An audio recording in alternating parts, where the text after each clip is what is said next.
আল্লাহ যাকে ভালোবাসেন তাকে 4টা বিপদ দিয়ে পরীক্ষা করেন। 1 নম্বর হলো আল্লাহ তার জীবন থেকে সবচেয়ে প্রিয় জিনিসটাকে কেড়ে নেন। আপনার জীবনের সবচেয়ে প্রিয় জিনিসটা যখনই হারিয়ে গিয়েছে, চলে গিয়েছে, তখন আপনি মনে করবেন আপনার আল্লাহ আপনাকে ভালোবাসতে শুরু করেছেন। 2 নম্বর হলো যখন আল্লাহ ভালোবাসতে শুরু করেন তখন তাকে একাকিত্ব করে দেন, একদম একাকিত্ব। আপন মানুষগুলো পর হয়ে যাবে, প্রিয় মানুষগুলো দূরে চলে যাবে।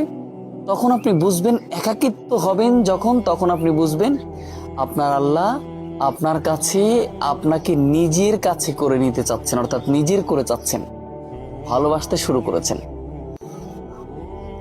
3 নম্বর হলো প্রচুর পরিমাণ দোয়া করবেন, আল্লাহ আপনি আমার এই কষ্ট থেকে পরিত্রাণ দেন, কিন্তু আল্লাহ আপনার এই দোয়া কবুল করতে চাবেন না। কারণ আল্লাহ আপনার এই চাওয়াটাকে ভীষণ পছন্দ করছেন, ভীষণভাবে পছন্দ করছেন। সেজন্য আল্লাহ এইটা দোয়াটা দেরি করে কবুল করবেন, অর্থাৎ কবুল করতে চাইবেন না। এরপরে আল্লাহ আপনাকে একের পর এক বিপদ দিয়েই থাকবেন, একের পর এক পরীক্ষা নিয়েই থাকবেন। আল্লাহ বলছে, আমি যখনই বান্দাকে ভালোবাসি তাদেরকে আমি ভালোবাসি যারা হলো ইন্নাল্লাহু মাআস সাবিরিন, যারা আমি পরীক্ষা নেওয়ার সময় ধৈর্য ধারণ করে। আমি আল্লাহ তাদেরকে মন থেকে ভালোবাসি।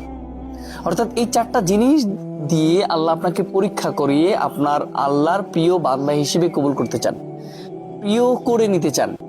এই 4টা বিপদ আসলেই মনে করবেন আল্লাহ আপনাকে ভালোবাসতে শুরু করেছেন।